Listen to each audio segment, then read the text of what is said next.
everyone, I am Visheshta. Welcome back to Kapil Physics classes, and today we are going to start a new chapter of class 11, that is plant kingdom.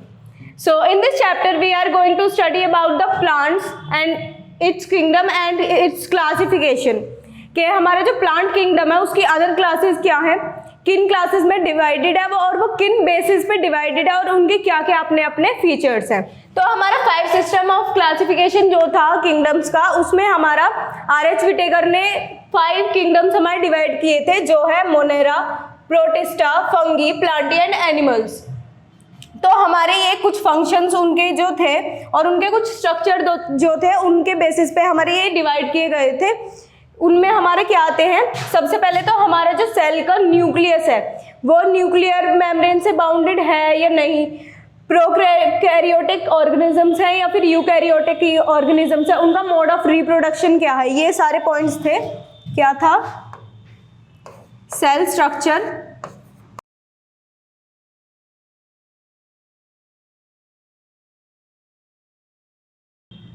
Mode of nutrition,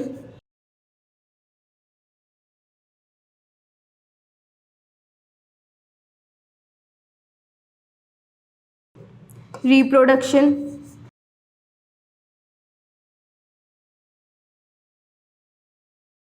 main basis ये थे. तो हमारा cell structure मतलब कि जो हमारा cell है उसमें क्या क्या ऑर्गेनेलीज हैं भी या नहीं, और ऑर्गेनेलीज है, और जो हमारा न्यूक्लियस है वो मेम्ब्रेनस बाउंड है या नहीं, सेल वॉल है या नहीं, इन सब बेसिस पे हमारे सेल स्ट्रक्चर के अकॉर्डिंग डिवाइड किए थे. मोड ऑफ न्यूट्रिशन में कि जो हमारा ऑर्गेनिज्म है वो अपना खाना जो है वो खुद प्रोड्यूस करके खा रहा है या फिर दूसरे ऑर्गेनिज्म पे फीड कर रहा है, या फिर किस तरीके से वो अपना जो न्यूट्रिशन है वो ले रहा है.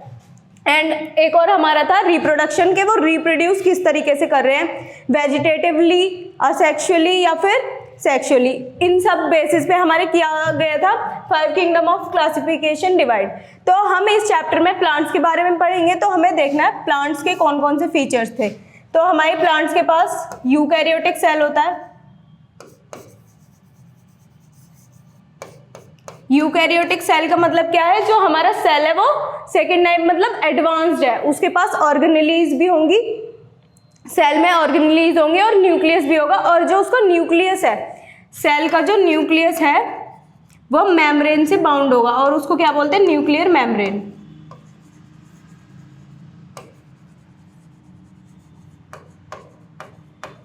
और इनके पास क्या होती है, एक सेल वॉल भी होती है और सेल में बहुत सारी ऑर्गेनेलीज भी होती है जो डिफरेंट फंक्शंस परफॉर्म करती है. जैसे कि माइटोकॉन्ड्रिया जो है वो एनर्जी प्रोवाइड कराएगी, एनर्जी स्टोर करेगी, और जो हमारे ER है एंडोप्लाज्मिक रेटिकुलम, राइबोसोम्स वो क्या करेंगे, प्रोटीन सिंथेसिस. ऐसे ही हर ऑर्गेनेली का अपना अपना डिफरेंट फंक्शन होता है. तो उसी तरीके से, और जो हमारे सेल स्ट्रक्चर थे वो सेल को कंबाइन करने के बाद क्या होंगे, टिश्यूज बनाते हैं. टिश्यू बनाने मतलब एडवांसमेंट है और डिफरेंट पार्ट्स में डिफरेंशिएट हो रहे हैं. तो ये हमारे इसलिए एडवांस वाले जो प्लांट्स थे वो एडवांस ऑर्गेनिजम्स में आ रहे थे. और इनका मोड ऑफ न्यूट्रिशन क्या है, मोस्टली प्लांट्स जो होते हैं ज़्यादातर ऑटोट्रोफिक होते हैं. ऑटोट्रोफिक का मतलब है जो अपना खाना खुद बनाते हैं, photosynthetic.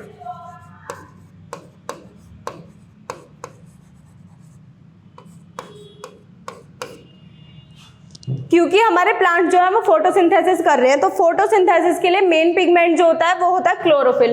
Chlorophyll is the major pigment of photosynthesis. अब चाहे वो क्लोरोफिल A हो, B हो, जो भी हमारा क्लोरोफिल हमारा होना इंपॉर्टेंट है. तो जो भी ऑर्गेनिजम्स के पास क्लोरोफिल है वो किस क्लोरोफिल है तो वो फोटोसिंथेटिक होते हैं और वो अपना खाना जो है वो खुद बनाते हैं, और जो दूसरे ऑर्गेनिजम्स हैं उनसे अपना क्या करते हैं, खाना लेते हैं. और जो उनका मोड ऑफ रिप्रोडक्शन है, प्लांट्स का मोड ऑफ रिप्रोडक्शन तीनों तरीके का करते हैं. ये वेजिटेटिव भी हैं, असेक्सुअली भी रिप्रोड्यूस करते हैं और सेक्सुअली भी रिप्रोड्यूस करते हैं. और जो हमारे प्लांट्स हैं वो हमारे प्लांट्स के जो किंगडम को क्लासिफाई किया गया है उसमें हमारे यूनिसेल्युलर ऑर्गेनिजम्स भी हैं और हमारे मल्टीसेल्युलर ऑर्गेनिजम्स भी हैं। सबसे छोटा मतलब जो हम नेकेड आई से नहीं देख सकते वो भी ऑर्गेनिज्म है, जैसे कि एल्गी है, कुछ यूनिसेल्युलर एल्गीज भी है और कुछ ऐसे इतने बड़े बड़े ट्रीज भी हैं जो इतने मतलब बिगेस्ट जो ट्रीज होते हैं लार्जेस्ट वो भी है। तो हमारे प्लांट किंगडम की जो साइज की वेरिएबिलिटी है वो बहुत ही ज़्यादा है। तो हम देखेंगे अब कि जो हमारे प्लांट किंगडम है कि उसको फर्दर किन किन क्लासेस में किन किन फाइलम्स में डिवाइड किया गया है। तो हमारा प्लांट किंगडम जो है उनको कुछ अलग अलग, जब हमारे प्लांट किंगडम पहले डिस्कवर हो गए, सारे 5 किंगडम्स डिस्कवर हुए, उनमें एक प्लांट था। तो जब उस प्लांट किंगडम को क्लासिफाई करने की बात आई तो धीरे धीरे जो साइंटिस्ट अपने अलग अलग हर कोई डिस्कवर कर रहा था कि ये वाले किंगडम्स जो है किंगडम में ये वाले ऑर्गेनिजम्स आएंगे, इन बेसिस पे होगा। तो सबसे पहले जो हमारा सिस्टम दिया क्लासिफिकेशन का, आर्टिफिशियल सिस्टम बोलते हैं उसको, वो दिया अरिस्टोटल एंड लिनियस ने। और किस बेसिस पे दिया था वो? प्लांट जो मतलब जो भी ऑर्गेनिजम्स है प्लांट में जो कंसीडर कर रहे थे उनको, उनके वेजिटेटिव कैरेक्टर और मॉर्फोलॉजी, मतलब कि वो बाहर से दिखने में किस तरीके के हैं। कोई भी जो प्लांट है वो बाहर से दिखने में, जो हम प्लांट किंगडम में ऑर्गेनिजम्स रख रहे हैं उनका जो फिजिकल स्ट्रक्चर है मेनली, और वो उनका वेजिटेटिव मोड जो है, वेजिटेटिव कैरेक्टर जो है, उनके बेसिस पे उनको डिवाइड किया गया सबसे पहले किस, और इस वाले मेथड को बोला गया artificial classification for plant kingdom. और ये क्या है? अर्लीस्ट क्लासिफिकेशन सिस्टम है फॉर प्लांट किंगडम। तो इस वाले सिस्टम की जो डिसएडवांटेज थी, जब सबसे पुराना वो आया था, इसमें जो हमारे प्लांट के जो किंगडम में क्लासेस बनाई गई थी वो प्रॉपर क्लासिफिकेशन नहीं हो पा रही थी। उसमें क्या हो रहा था, क्योंकि बाहर से ही देख के हमें अंदर जो उनके केमिकल्स हैं, उनके जो फंक्शन है, अलग अलग सेल में जो डिफरेंट फंक्शंस परफॉर्म हो रहे हैं, या फिर उनके बॉडी के अंदर जो सिस्टम चल रहा है, या फिर जो उनका सेल अलग अलग तरीके के सेल वो उनके पास है, पोजेस कर रहे हैं, तो उसके बेसिस पे कुछ हो ही नहीं रहा था। खाली मॉर्फोलॉजी देख के हम किसी भी ऑर्गेनिज्म को डिवाइड नहीं कर सकते। तो ये वाला सिस्टम जो है वो फेल हो गया। और इसकी डिसएडवांटेजेस क्या थी? इसकी डिसएडवांटेजेस ये थी कि जो क्लोजली रिलेटेड स्पीशीज थी, मतलब जो बाहर से दिख नहीं रहे हैं सेम, उनके फंक्शन सारे सेम है, पर वो बाहर से उनकी मॉर्फोलॉजी सेम नहीं है, तो वो अलग अलग हम डिवाइड कर देंगे उसको। अगर हम इस आर्टिफिशियल वाले मेथड से करें तो हमारे जो क्लोजली रिलेटेड स्पीशीज थी जो प्लांट्स की, वो भी क्लासिफाई प्रॉपरली नहीं हो पा रही थी, अलग अलग क्लासेस में वो जा रही थी। तो इससे क्या हो रहा था,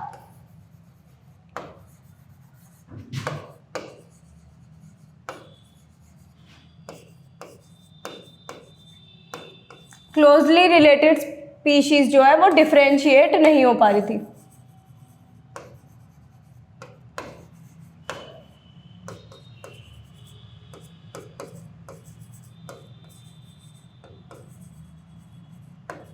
मतलब कि जो सेम स्पीशीज थी उनको तो सेम क्लास में होना चाहिए था, पर इसमें क्या हो रहा था, क्योंकि उनकी मॉर्फोलॉजी वो दिखने में सेम नहीं थी बस, पर उनके फंक्शन सेम थे, उनके सारे कैरेक्टरिस्टिक और बाकी सेम आ रहे हैं, बस वो दिखने में अलग है। इसलिए उनकी क्या हो रहा था, वो आनी एक सेम क्लास में चाहिए थी, पर वो क्या हो रही थी, अलग अलग क्लासेस में वो डिवाइड हो रही थी इस सिस्टम की वजह से। सबसे पहले ये, और इसमें क्या था, सेल स्ट्रक्चर ही कंसिडर नहीं हुआ। सेल स्ट्रक्चर, जो अलग अलग सेल स्ट्रक्चर पोजेस कर रहे थे वो उनका कंसिडर नहीं हुआ। तो फिर उसकी वजह से क्या हुआ कि बहुत सारे जो प्लांट्स हैं जिनके सेल स्ट्रक्चर अलग अलग है वो भी सेम क्लास में आ रहे थे। तो ये क्लासिफिकेशन जो थी वो सही नहीं थी। तो जो हमारा फर्स्ट आर्टिफिशियल सिस्टम था वो अब हमारा हो चुका था फेल।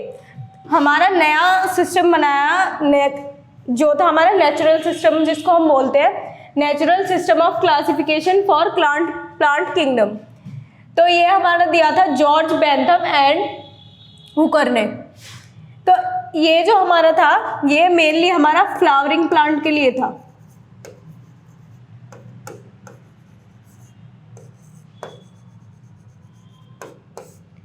फ्लावरिंग प्लांट जो हमारे एडवांस ट्री प्लांट्स हैं उनके लिए था ये। तो ये हमारे उसमें हमारा मॉर्फोलॉजी भी कंसिडर करी गई थी, मतलब कि जो हमारे प्लांट्स हैं उनकी अपीयरेंस कैसा है, उनकी लीव्स किस तरीके, उनका लीफ का स्ट्रक्चर किस तरीके का है। मॉर्फोलॉजी मतलब पूरी तरीके से प्लांट्स के जो हमारे फ्लावर्स हैं उनकी पेटल्स कितनी हैं, किस तरीके का वो फ्रूट दे रहे हैं, कैसा सीड है उनका, सब कुछ।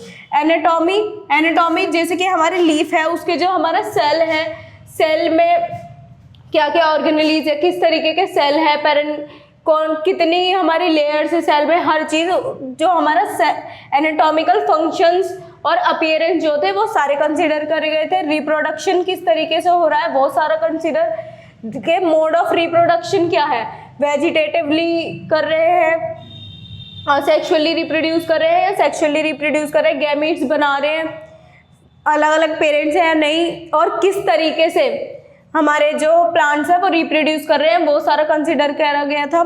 और हमारे जो फाइटोकेमिस्ट्री मतलब कि फाइटो मतलब प्लांट हार्मोन, फाइटोकेमिस्ट्री मतलब प्लांट के जो केमिकल्स है, हार्मोन्स या फिर केमिकल्स, उनको कंसिडर करके जो हमारे प्लांट है उनकी कॉम्पोजिशन किन किन केमिकल्स को मिलके बनी हुई है, उनके जो सेल है उसमें कौन कौन से केमिकल्स है जो मेजर फंक्शन कर रहे हैं, किनका क्या रोल है, वो सारा कंसिडर करा गया था हमारे किसमें, natural system of classification for plant kingdom. और एम्ब्रियोलॉजी, वो जो सीड हमारे बना रहे हैं या नहीं, जो हमारे प्लांट्स हैं वो सीड प्रोड्यूस कर रहे हैं या नहीं, और सीड है या फिर नहीं है तो किस तरीके का एम्ब्रियो बना रहे हैं, एम्ब्रियो में कितनी स्टेजेस है, क्योंकि हमने डिफरेंट स्टेजेस भी पढ़ेंगे अभी हम प्लांट में, अलग अलग तरीके जो हमारे एम्ब्रियोज होते हैं उनकी कितनी स्टेजेस होती है, सब कुछ स्टडी करके हमें जो हमारे प्लांट्स थे उनको अलग अलग क्लासीफाई करा गया, अलग अलग क्लासेस में, अलग अलग डिविजन्स में। और जो पर ये वाला जो सिस्टम था वो किसके लिए हमारा वैलिड हो पाया, खाली वो भी प्रॉपर तरीके से हमारी क्लासिफिकेशन प्रॉपर नहीं हो पा रही थी, क्योंकि उसमें जो जो हमारी एनाटॉमी है, मॉर्फोलॉजी है, इनमें हमारे एम्ब्रियो तो उसमें बन ही नहीं रहा है। एल्गी में एम्ब्रियो नहीं बनता, सीधे हमारे जो होती है, जो हमारे डिफरेंट जो स्टार्टिंग के हमारे प्लांट्स हैं, मतलब कि जो हमारे प्रिमिटिव प्लांट्स हैं, कुछ तो हमारे ऐसे हैं जो एडवांस प्लांट है जो हम डिफ्रेंशिएट कर पाते हैं, जिनमें कि लीव्स भी हैं, रूट्स भी हैं, ये सब प्लांट जो होते हैं उनको हम इनसे क्लासिफाई कर सकते हैं। पर जैसे कि एल्गी है हमारी, तो एल्गी में हमें पता नहीं चल सकता कि जो हमारे एल्गी में रूट कहाँ पे है, लीफ कहाँ पे है, ये सब तो मॉर्फोलॉजी हम उसको देख के कैसे बताएंगे, एनाटॉमी भी हम उसकी क्या ही देखेंगे फिर। और जब वो सीड ही नहीं प्रोड्यूस करे तो हम उसको नेचुरल सिस्टम ऑफ क्लासिफिकेशन से भी डिवाइड नहीं कर पाते, इसलिए हमें एक नया सिस्टम ऑफ क्लासिफिकेशन लाना पड़ा, जिससे हमारे जो सारे प्लांट के टाइप है, चाहे वो फिर हमारे प्रिमिटिव प्लांट्स हो या फिर जो अभी हमारे एडवांस जो हमारे जिम्नोस्पर्म है, वहाँ तक सब कुछ हमारा क्लासिफिकेशन प्रॉपर हो। तो फिर क्या हमारे जो लास्ट सिस्टम अभी जो हमारा करंट में जिस सिस्टम को हम स्टडी करते हैं, जिस सिस्टम के अकॉर्डिंग हम प्लांट्स को डिवाइड करते हैं, वो है phylogenetic system of classification for plant kingdom. तो ये जो हमारा था ये था टैक्सोनॉमी पे बेस।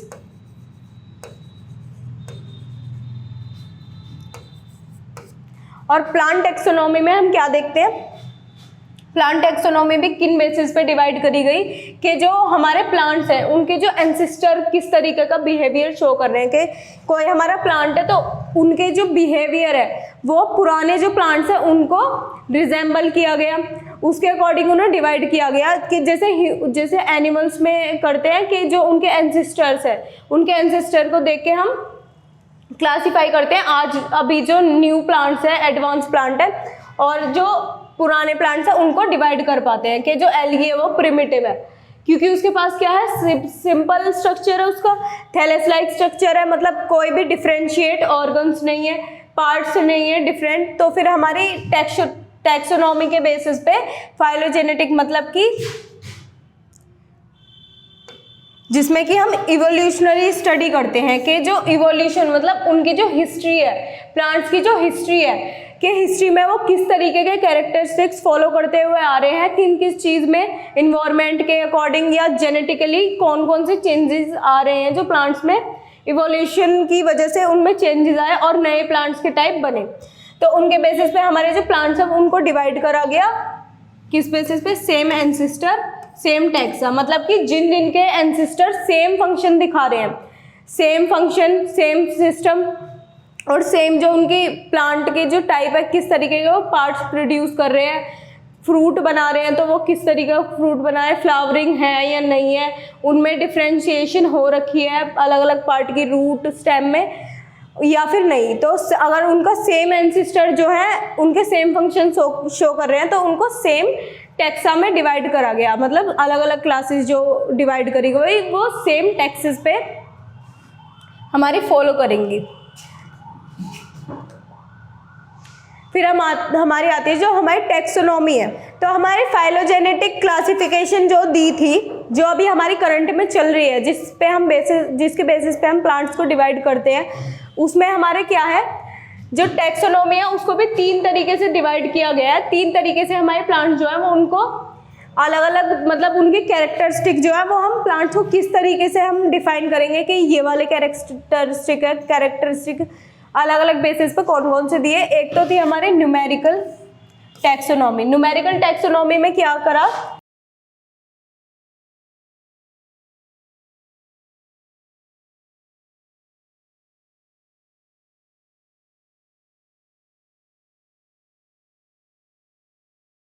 न्यूमेरिकल टैक्सोनॉमी में क्या किया गया, जो अलग अलग कैरेक्टर थे मतलब प्लांट जो भी कैरेक्टर शो कर रहे हैं उनको अलग अलग नंबर दे दिया गया कि ये अगर इस तरीके की मॉर्फोलॉजी शो कर रहे हैं तो उसको 1 नंबर दे दिया गया।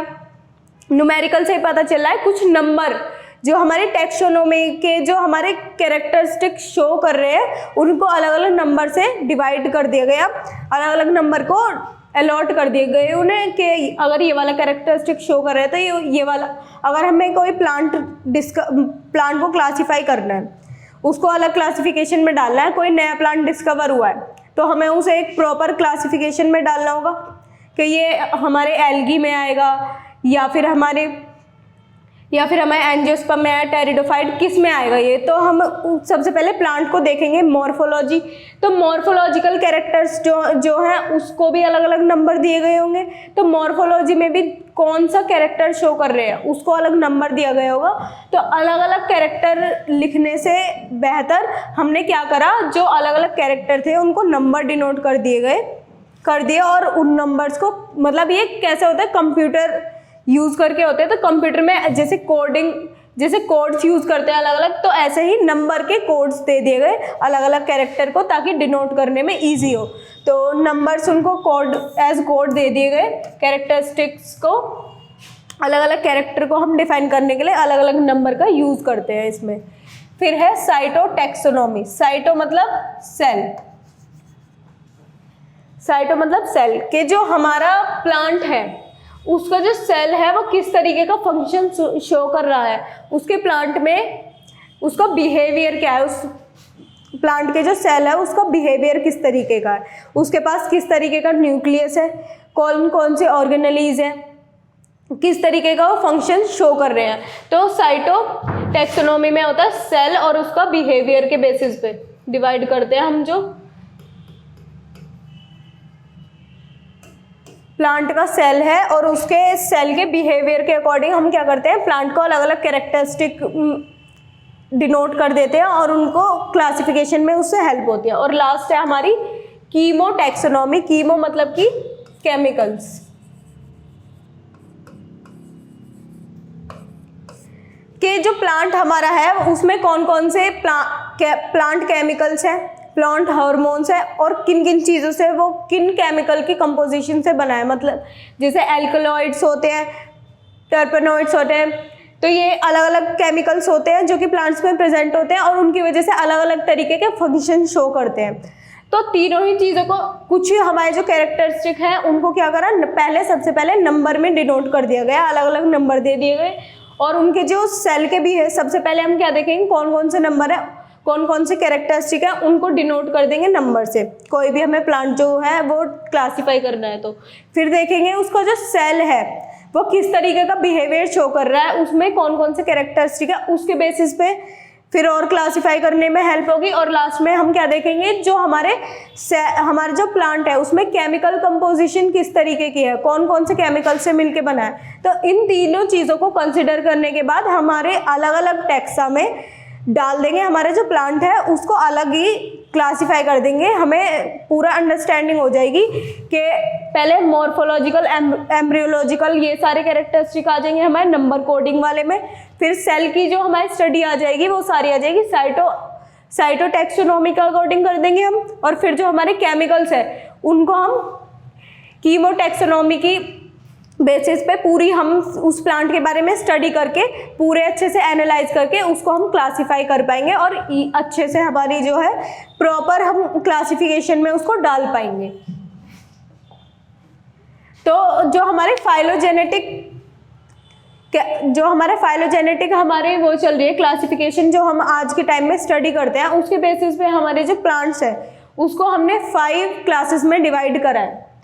तो वो 5 क्लासेस क्या है, फर्स्ट है algae, second is bryophyte, pteridophyte, gymnosperm and angiosperm. तो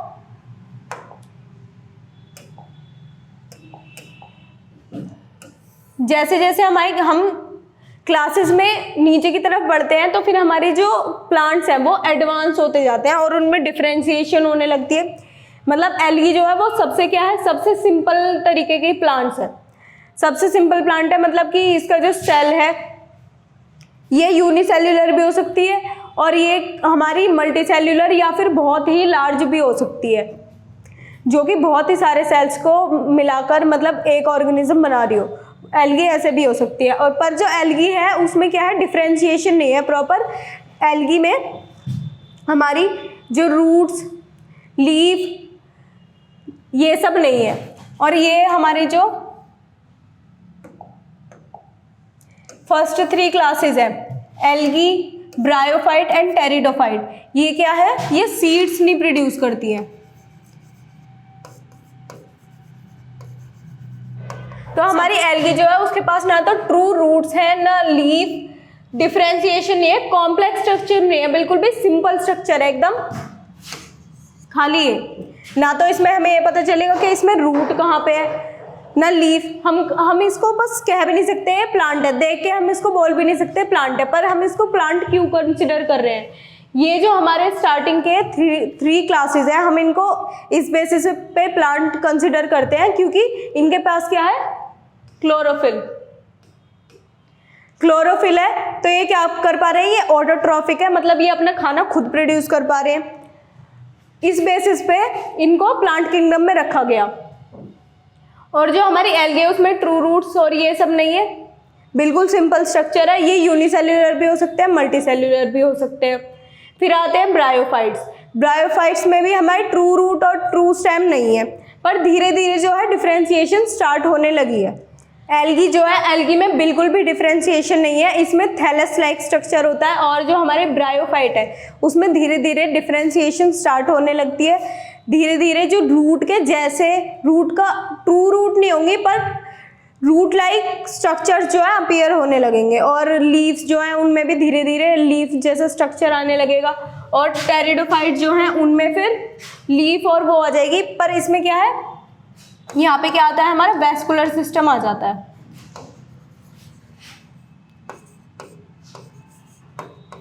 क्योंकि धीरे धीरे कॉम्प्लेक्स होते जा रहा है, इसलिए हम क्या बोलते हैं, नीचे आते आते हमारा एडवांस होते जा रहे हैं। फिर जिम्नोस्पर्म में सीड्स आ जाएंगे, यहाँ पे ट्रू रूट्स भी होंगी।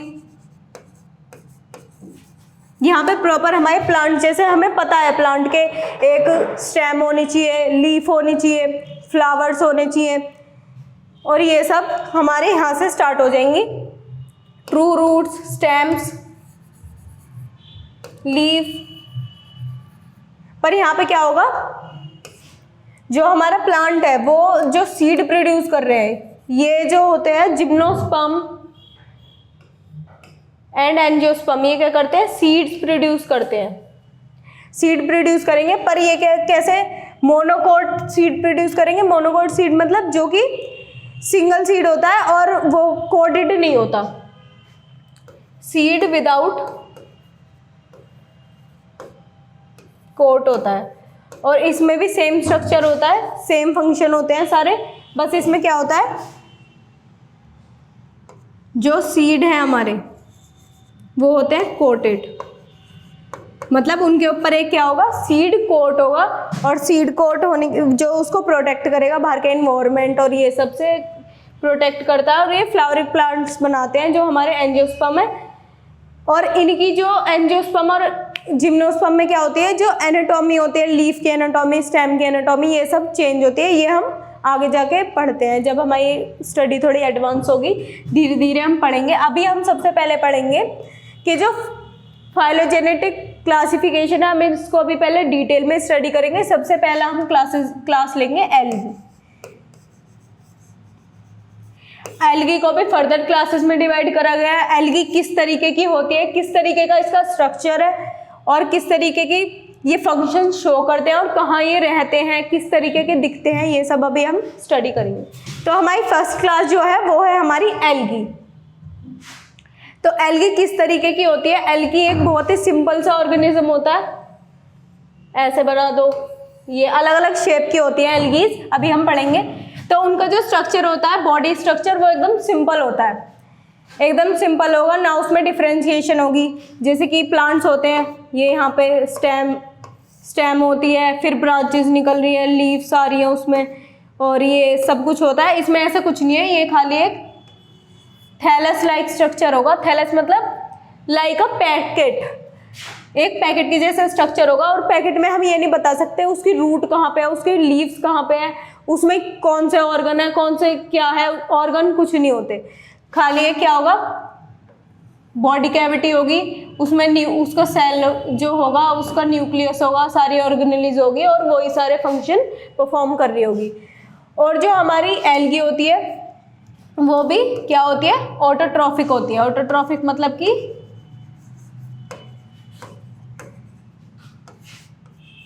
फोटोसिंथेसिस परफॉर्म करेगी, इसी वजह से इसको प्लांट किंगडम में रखा है, क्योंकि ये फोटोसिंथेसिस परफॉर्म कर रही है। तो इसके पास क्या होंगे, क्लोरोप्लास्ट,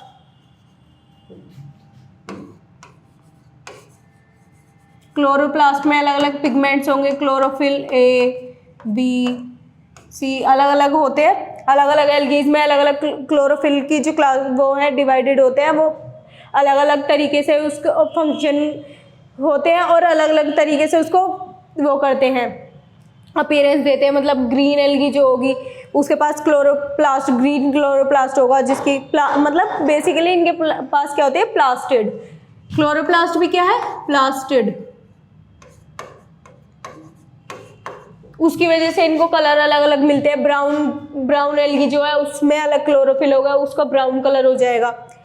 फिर होते हैं, ये रहते कहाँ पे है, मतलब इनका हैबिटेट क्या है, हैबिटेट मतलब जहाँ वो रहते हैं,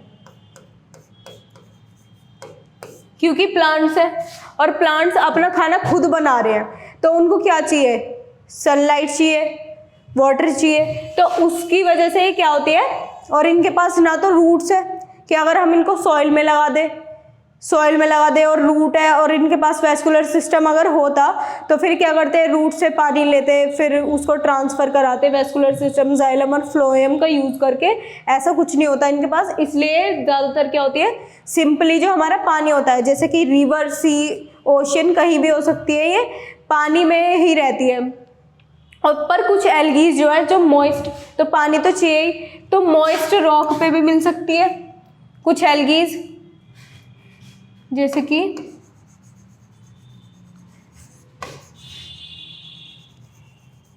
क्लेमाइडोमोनास, ये हमारे रॉक्स पे मिल सकती है।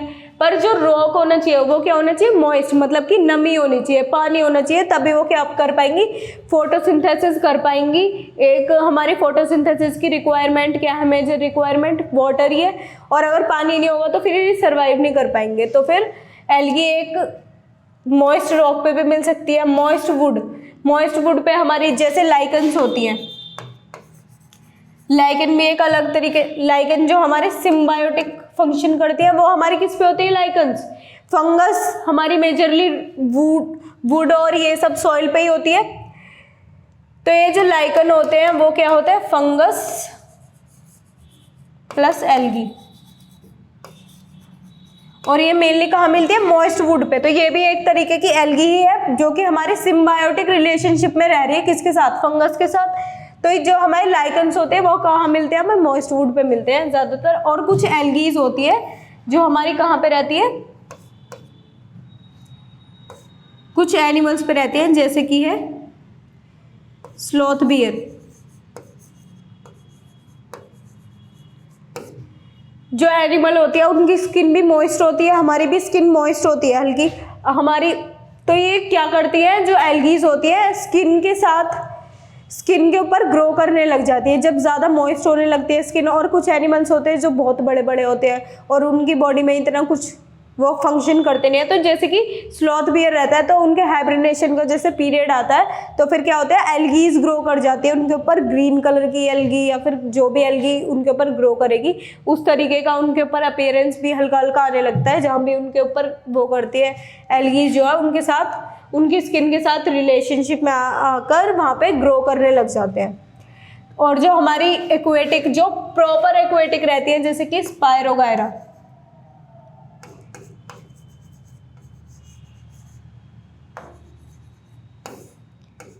स्पायरोगायरा जो होती है वाटर में, रिवर्स में पूरा जो हमारा ग्रीन ग्रीन हो जाता है, जो हमारे एल्गल ब्लूम होता है, ये सारी क्या होती है, जब हमारा पानी एकदम हरा हरा दिखने लगता है, एल्गल ब्लूम वाला जो हम फिनोमेना पढ़ेंगे अभी, उसमें क्या होता है, जो ग्रीन वाटर किसकी वजह से होता है, वो एल्गी की वजह से। तो सबसे ज़्यादा हमारी एल्गीज कहाँ मिलती है, जो हमारा फ्रेश वाटर में भी मिल सकती है ये, या तो हमारे फ्रेश वाटर में भी मिल सकती है,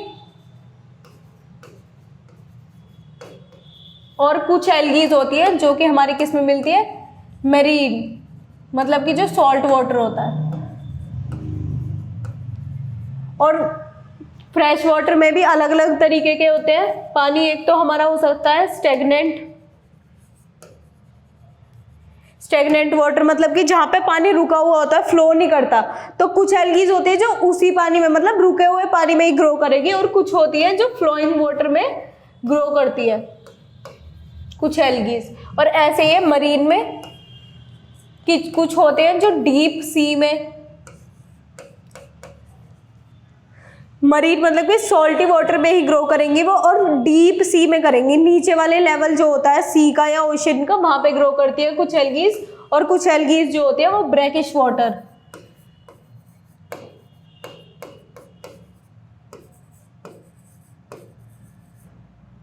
ब्रैकिश वाटर होता है जैसे ओशन, और कोई भी ओशन है वहाँ पे कोई सी, एक टाइम तो ऐसा आता है जब वहाँ सी जाके मिलेगी तभी सारा मिलके वो ओशन बना रहे हैं। तो जहाँ पे वो ओशन और सी मिलते हैं, जहाँ पे उनका एसोसिएशन होता है, वहाँ पे जो पानी बहता रहता है उसके अंदर जो, उस पानी को हम बोलते हैं ब्रैकिश वाटर। तो वहाँ पे जो एल्गी ग्रो करती है उनका हैबिटेट क्या होगा, ब्रैकिश वाटर हम कंसिडर करते हैं। फिर आते हैं हमारे के रहती, तो हमारी सबसे पहले हमारे आगे सिंपल उनका स्ट्रक्चर होता है, थैलस लाइक स्ट्रक्चर, मतलब जिसको हम डिफरेंशिएट नहीं करते हैं, अलग अलग पार्ट में नहीं कर सकते।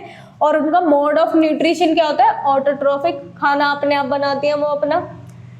फिर होते हैं रहती कहाँ पे है, लार्जली एक्वेटिक होती है, मतलब ज़्यादातर सबसे ज़्यादा पानी में मिलती है, और या फिर कहाँ मिल सकती है, मॉइस्ट रॉक पे, मॉइस्ट वुड में, सिम्बायोटिक एसोसिएशन में। पर वहाँ पे भी क्या चाहिए, मॉइस्चर चाहिए, पानी चाहिए, या फिर एनिमल की स्किन पे भी मिल सकती है। और फिर आती है कितनी, मतलब कि साइज किस तरीके का है। तो हमारी जो एल्गी होती है वो यूनिसेल्युलर भी हो सकती है, मतलब कि खाली जो हमारी नेकेड आई से भी नहीं, हम देख नहीं सकते, हमें क्या चाहिए, माइक्रोस्कोप चाहिए उसको देखने के लिए। तो जैसे कि हमारी होते हैं क्लेमाइडोमोनास, उसका स्ट्रक्चर कुछ ऐसा होता है, और ये यूनिसेल्युलर होती है, ये न्यूक्लियर मेम्ब्रेन। ये क्या होते हैं, यहाँ पे दो एंटीना लाइक स्ट्रक्चर होते हैं, उनको क्या बोलते हैं, फ्लैजेला। तो यूनिसेल्युलर होगी, ये हम अपनी नेकेड आई से नहीं देख सकते। एग्जाम्पल है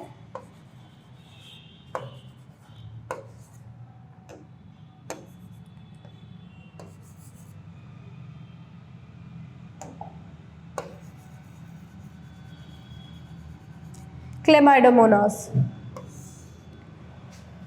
और कॉलोनियल भी हो सकते हैं। कॉलोनियल मतलब कि रहेंगी अलग अलग ही, होंगी अलग अलग ही, ये होती है।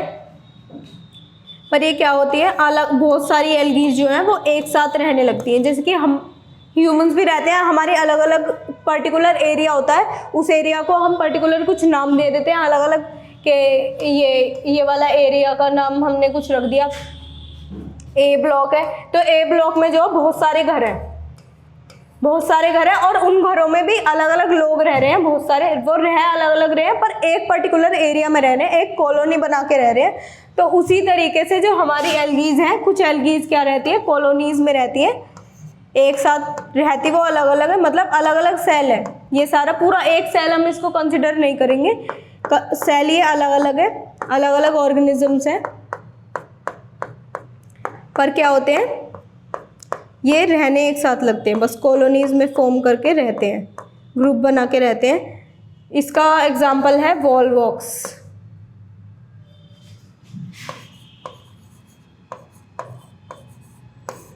और ये इनका जो, जैसे इसका यहाँ पे फ्लैजिला निकल रहा है, ऐसे ही वॉलवॉक्स का जो फ्लैजिला होते हैं, बहुत सारे फ्लैजिला होते हैं, क्योंकि ये सारे मिला के जब हम इनको कॉलोनी फॉर्म में देखेंगे तो ये बहुत सारे एक साथ हो जाएंगे। तो इनके जो फ्लैजिला हैं, बहुत सारे फ्लैजिला दिखते हैं ऐसे, क्योंकि पूरी कॉलोनी को हम देख सकते हैं, इसमें हम एक सिंगल सेल नहीं देख सकते, पूरी कॉलोनी ये एक साथ ही रहती है। तो अलग अलग ये डिफ्रेंशिएट हम करके नहीं देख सकते, ये रहते अलग अलग है, पर हम इनको खाली कॉलोनी की फॉर्म में देखते हैं। ये एक, ये रही, दूसरी ये रही, अलग अलग है, पर हम इसको देखेंगे पूरी कॉलोनी की फॉर्म में। तो ये कुछ हमारी जो है जो कॉलोनीज की फॉर्म करते हैं। कुछ होते हैं हमारे फिलामेंटस, फिलामेंटस जैसे कि स्पायरोगायरा,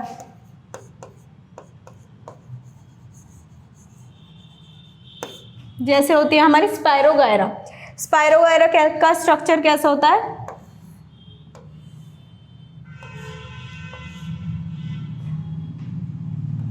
मल्टी सेल्यूलर होती है स्पायरोगायरा, और इनका फिलामेंट जैसा स्ट्रक्चर होता है, एक लंबा से लंबा सी ब्रांच होगी, और अलग अलग जो मतलब न्यूक्लियस है वो ब्रांच की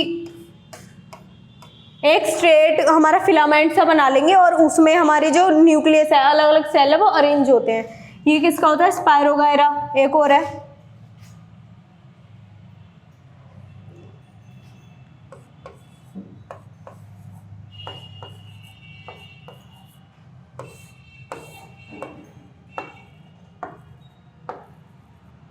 तो ये जो पूरा एक हमारी मल्टी सेल्स जो होते हैं, न्यूक्लियस बहुत सारे एक साथ पूरे फिलामेंट फॉर्म में अरेंज होते हैं, और ये पूरा एक ऑर्गेनिज्म बनाते हैं। तो ये कौन सी होती है, फिलामेंटस, हम इनको बोलते हैं फिलामेंटस एल्गीज, जो हमारे फिलामेंट लाइक स्ट्रक्चर जो फॉर्म कर रहे हैं।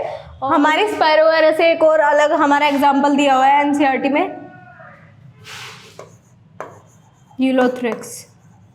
ये भी क्या है, हमारी फिलामेंटस एल्गी है, इसके भी ऐसी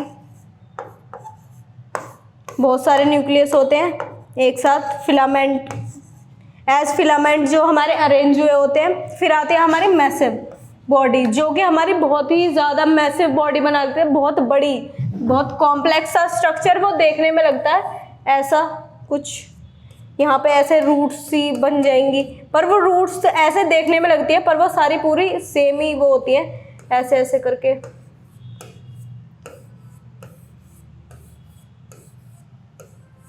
ये ब्राउन एल्गी होती है, इसका एग्जाम्पल है केल्फ। केल्फ जो होती है वो बहुत ही लार्ज साइज में अपने मतलब कॉलोनीज बनाते, एक साथ रहते हैं, और ये ऐसे कुछ ऐसा सा स्ट्रक्चर फॉर्म करके बहुत ही बड़ा स्ट्रक्चर बना लेते हैं, बहुत एक मैसिव बॉडी बना लेते हैं, बहुत ही लार्ज बॉडी, जो देखने में ऐसी लगती है बहुत ही बड़ा प्लांट सा लगती है, पर वो क्या होती है पूरी, ये क्या होती है, सारी एल्गीज ही होती है। इनमें ये जो रूट है, ये कोई रूट का फंक्शन नहीं करेंगी, ये रूट नहीं बनाई, ये भी सारी क्या है, केल्फ ही है। यहाँ पे भी केल्फ होगी। ये सारी क्या है, केल्फ अलग अलग स्ट्रक्चर, मतलब पूरा एक ऐसा स्ट्रक्चर बना लेते हैं बहुत बड़ा सा, जो हम कोई भी आराम से देख ही सकते हैं। देख हम स्पायरोगायरा को भी सकते हैं। जब भी इनकी पूरी कॉलोनी, इनको हम क्या बोलते हैं, पॉन्ड सिल्क।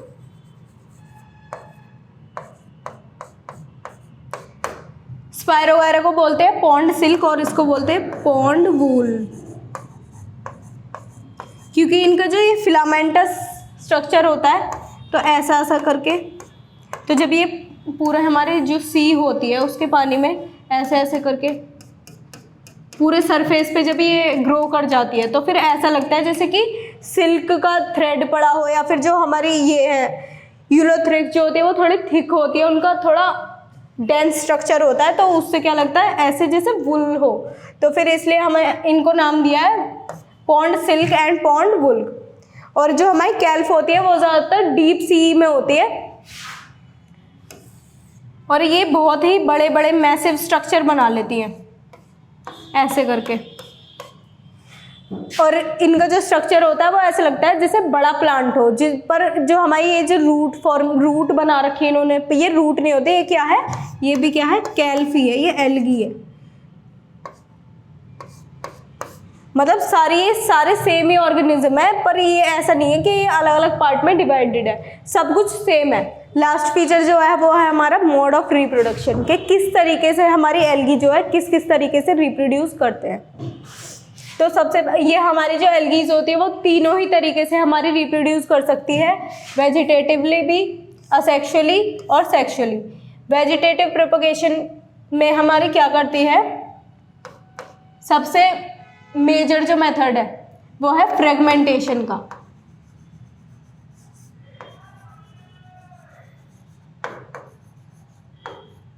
सेल डिवाइड करके भी करते हैं। फ्रेगमेंटेशन में क्या होता है, जैसे कि ये हमारे स्पायरोगायरा है,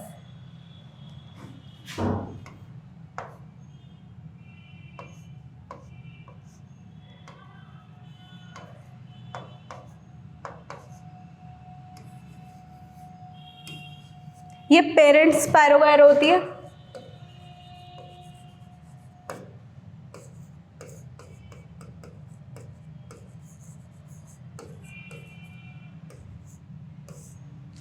ये क्या होगी, सबसे पहले इसके फ्रेगमेंट्स, अलग अलग फ्रेगमेंट्स बन जाएंगे।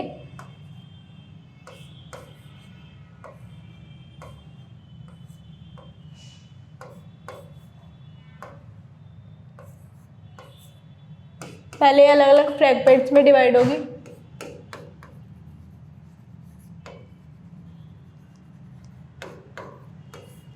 और फिर इन फ्रेगमेंट से क्या होगा, एक न्यू ऑर्गेनिज्म, मतलब कि ये थैलस बनाने लग जाएंगी। थैलस लाइक स्ट्रक्चर जो हमारा है एल्गी का जैसे होता है, मतलब कि एक नई एल्गी की फॉर्मेशन करेगी ऐसे ही करके, जैसे रीजनरेशन होती है ना, उसी तरीके से।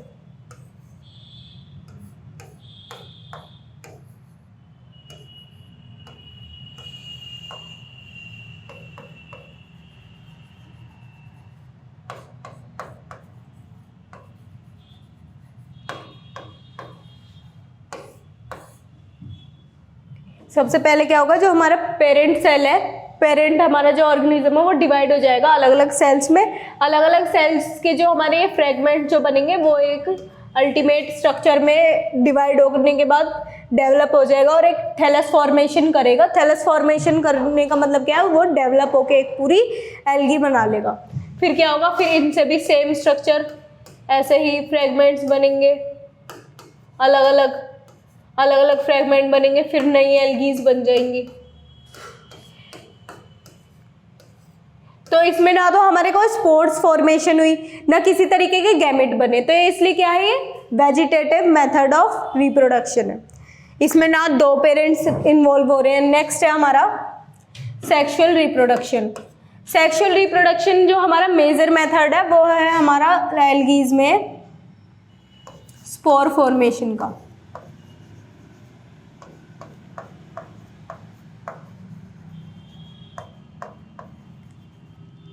क्या होता है, एल्गी में स्पोर्स बनाते हैं। स्पोर्स जो होते हैं और किस तरीके के होते हैं, ये मोटाइल स्पोर्स होते हैं।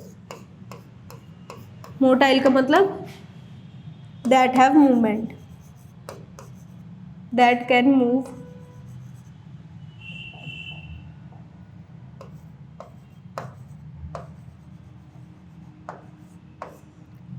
मोटाइल स्ट्रक्चर होंगे मतलब कि जो हमारे स्पोर्स बनेंगे,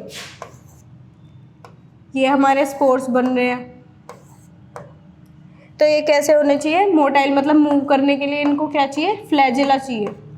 फ्लैजिला दो भी हो सकते हैं, चार भी हो सकते हैं, कैसे भी फ्लैजिला होते हैं। जैसे कि ये हमारी कोई एल्गी है, एल्गी का स्ट्रक्चर है, तो फिर क्या होता है? एल्गी में स्पोर फॉर्मेशन होने लगती है, बहुत सारे स्पोर्स बनेंगे बॉडी के अंदर ही।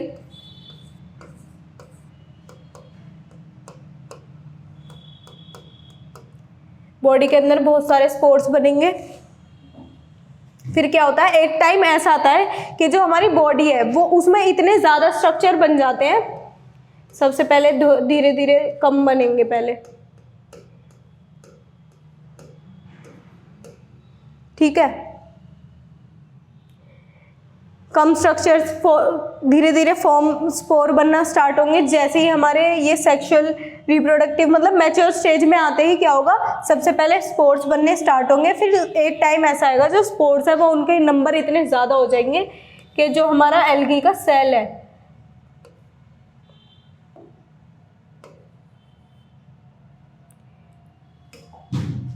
एल्गी का सेल वो जो होगा बस्ट हो जाएगा, मतलब यहाँ से फट जाएगा। और ये जो स्पोर्स थे एल्गी के अंदर, जो हमारे स्पोर्स थे वो क्या करेंगे? क्योंकि इनके पास क्या है?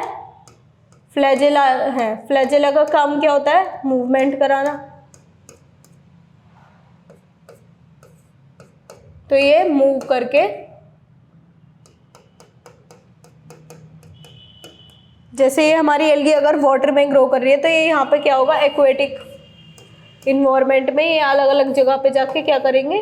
ये नए फ्लैजिला से ये जो हमारे स्पोर्स बने हैं इनसे ही अब नया जो ऑर्गेनिज्म में ये नया ऑर्गेनिज्म बनाएंगे। फिर सेम स्ट्रक्चर्स बनेंगे, उसके अंदर स्पोर्स फॉर्मेशन होगी,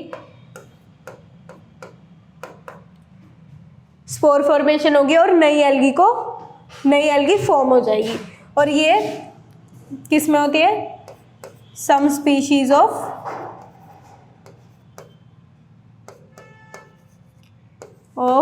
क्लेमाइडोमोनास।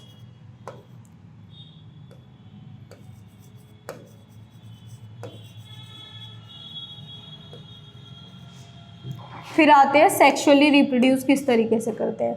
सेक्सुअली रिप्रोडक्शन में भी क्या होते हैं? डिफरेंट तरह के गैमेट्स बनते हैं। गैमेट्स मतलब कि एक मेल गैमेट होगा और एक फीमेल गैमेट होगा। और ये जो हमारा गैमेट है ये हमारा किस तरीके का है? कि सेम गैमेट्स है, मतलब कि डिफरेंट है, मोटाइल है, इमोटाइल है, उसके ऊपर डिपेंड करता है। तो सेक्सुअली रिप्रोडक्शन में क्या होता है? 3 तरीके के गैमेट्स बनते हैं। एक तो है आइसोगैमी। आइसोगैमी में क्या होगा?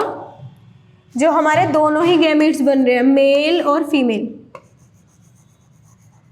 मेल गैमेट है ये और ये फीमेल गैमेट है।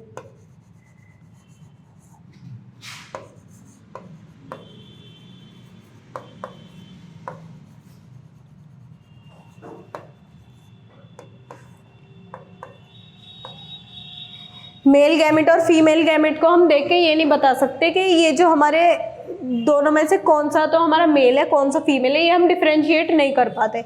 बिल्कुल इनका जो अपीयरेंस होगा वो एकदम सेम होगा।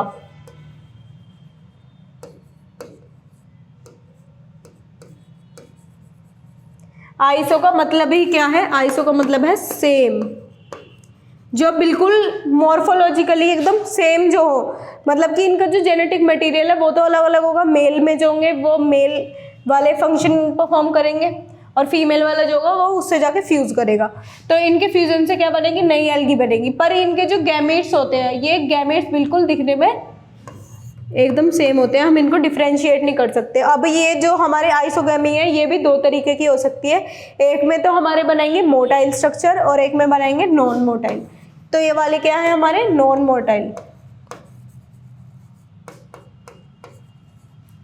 नॉन मोटाइल में क्या होगा, फ्लैजेला नहीं होंगे मेल पे भी और फीमेल पे भी, और इनका साइज भी जो होगा वो बिल्कुल एग्जैक्ट सेम होगा, और कलर सब कुछ इनका सेम, अपीयरेंस में एकदम सेम होने चाहिए ये।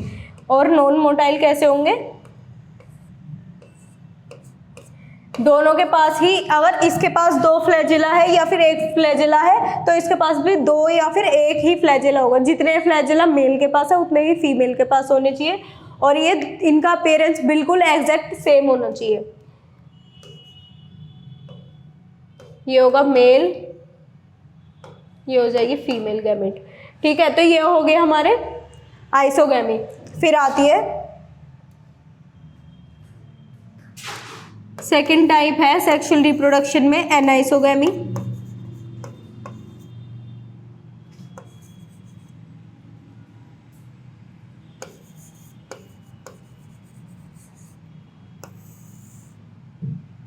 नेक्स्ट हमारा टाइप है एनाइसोगैमी, सेक्सुअल रिप्रोडक्शन का एल्गीज में। तो इसमें किस तरीके के हमारे 2 गैमीट्स जो होते हैं उनका साइज भी डिसिमिलर होगा, मतलब कि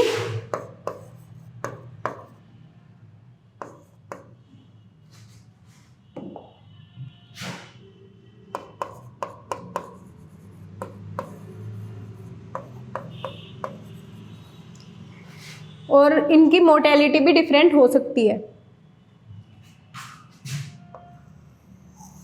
तो क्या होगा, एक हमारा गैमेट बड़ा भी हो सकता है और एक छोटा होगा, ऐसे भी हो सकता है। पर ये खाली एक ही फंक्शन में अलग होने चाहिए, ऐसा नहीं होना चाहिए कि ये मोटाइल है और ये नॉन मोटाइल है, तब हमारे ये किसमें एनाइसोगैमी में नहीं आएंगे, तभी आएंगे हमारे लास्ट जो है हमारा ऊगैमी।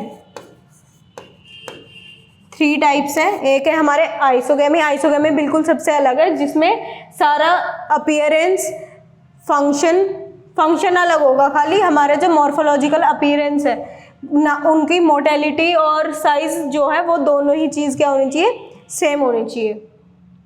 एनाइसोगैमी में क्या होगा, ये या तो फिर हमारे इसमें खाली एक ही कैरेक्टर जो है वो डिसिमिलर होना चाहिए। ठीक है, जैसे कि या तो ये साइज में डिफरेंस हो, इनके खाली साइज में डिफरेंस है कि एक छोटा एक बड़ा है, तब भी ये हमारे एनाइसोगैमी में आ सकते हैं। पर दोनों ही क्या है, मोटाइल नहीं है, दोनों के पास ही फ्लैजेला नहीं है। या फिर ऐसे हो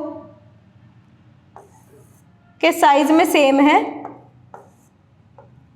पर एक मोटाइल है और एक मोटाइल नहीं है, तो भी ये किस में आएंगे, एनाइसोगैमी में। और ये भी कौन शो करते हैं, क्लेमाइडोमोनास। क्लेमाइडोमोनास तीनों तरीके की हमारी अलग अलग स्पीशीज, तीनों तरीके की हमारी ये शो करती है। कुछ क्लेमाइडोमोनास की स्पीशीज आइसोगैमी शो करती है, कुछ में एनाइसोगैमी और कुछ ऊगैमी। तो ऊगैमी में क्या होता है,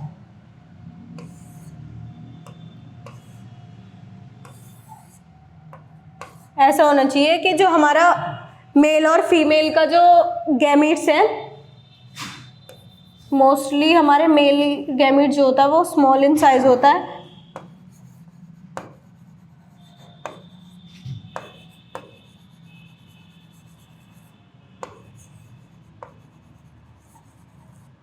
और फीमेल गैमीट जो होता है वो होता है लार्ज इन साइज। पर उल्टा भी हो सकता है, पर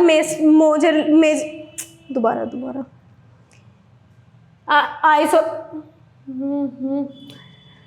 ऊगैमी में क्या होता है, हमारे जो दोनों गैमेट्स बनते हैं, मेल गैमेट्स और फीमेल गैमेट्स, उसमें क्या होता है, साइज भी डिफरेंट होगा। मतलब ये स्मॉल साइज है, स्मॉलर है, और ये है लार्जर इन साइज। इसमें क्या होगा, ये एक जो होता है हमारा मेजरली क्या होते हैं, हमारे मेल गैमेट्स जो होते हैं वो मोटाइल होते हैं, ये मोटाइल भी होंगे,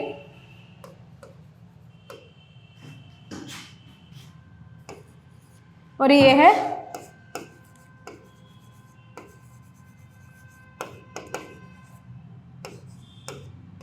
नॉन मोटाइल। साइज में भी डिफरेंस है इनके, और इनका जो हम ये जिस तरीके से इनकी वर्किंग है, मतलब कि ये मूवमेंट कर पा रहा है, क्योंकि इसके पास क्या है, फ्लैजेला, इसके पास फ्लैजेला भी नहीं है। तो इनमें क्या दो डिफरेंस हो गए, साइज में भी डिफरेंस है, इनका अपीयरेंस जो है वो भी डिफरेंस है, मॉर्फोलॉजिकली भी ये डिफरेंट है, इनके फंक्शन भी डिफरेंट है, और ये किस तरीके से मूव कर पा रहे हैं नहीं, वो भी इनके में डिफरेंस होगा। तो ये कौन से हो गए, oogametes। जैसे कि हमारे ह्यूमन गैमेट भी जो होती है, मेल गैमेट, एनसीईआरटी में एग्जाम्पल दिया हुआ है ह्यूमंस का। जैसे कि मेल गैमेट जो होता है वो मोटाइल होता है, और फीमेल गैमेट ओवा जो होता है वो नॉन मोटाइल होता है। ऐसे ही oogamete में जो हमारी एल्गी में जो सेक्सुअली रिप्रोड्यूस करते हैं, और oogamete टाइप के जो हमारे गैमेट्स फॉर्मेशन होती है उसमें क्या होता है, मेल गैमेट मेजरली मोटाइल होता है, पर उल्टा भी हो सकता है।